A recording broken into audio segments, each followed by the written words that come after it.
Les fictions de France Télé vont-elles devoir être produites en low cost? La patronne des fictions de France Télé répond. La semaine dernière, en marge du Festival de la fiction de La Rochelle, la présidente de France Télévisions, Delphine Ernotte, a prévenu les professionnels du secteur qu'un possible coup de frein dans les financements pour les fictions, je cite, moins de 50 millions d'euros en 2025, selon toutes les probabilités, si l'on croit ce que le gouvernement précédent avait prévu dans les financements publics, c'est une nouvelle baisse l'année prochaine, a-t-elle déclaré lors d'une conférence.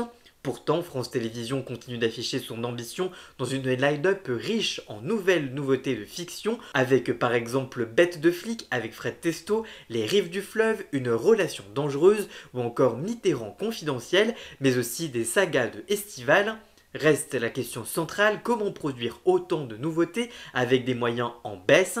Dans une interview à Satellifax, en amont du festival, Anne Holmes, directrice des programmes du groupe et patronne de la fiction, posait le cadre. Baisser le nombre de productions, ce n'est pas du tout la solution et de toute façon cela ne répondrait pas à nos besoins d'antenne. Pour autant, il y a d'autres manières de faire des économies. Nous pouvons jouer sur l'écriture, notamment sur le genre du polar. Nous pouvons baisser nos prétentions sur le casting. Nous pouvons aussi produire plus de séries low cost à 500 000 € l'épisode, comme nous le faisons avec Face à Face, Tom et Lola ou encore A priori.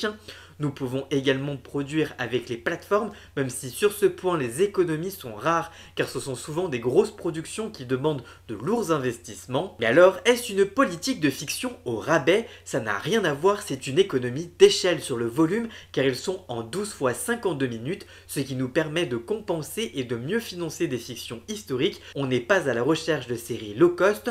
En tout cas, vous, que pensez-vous de ces déclarations? Dites-moi tout ça en commentaire et surtout, abonnez-vous!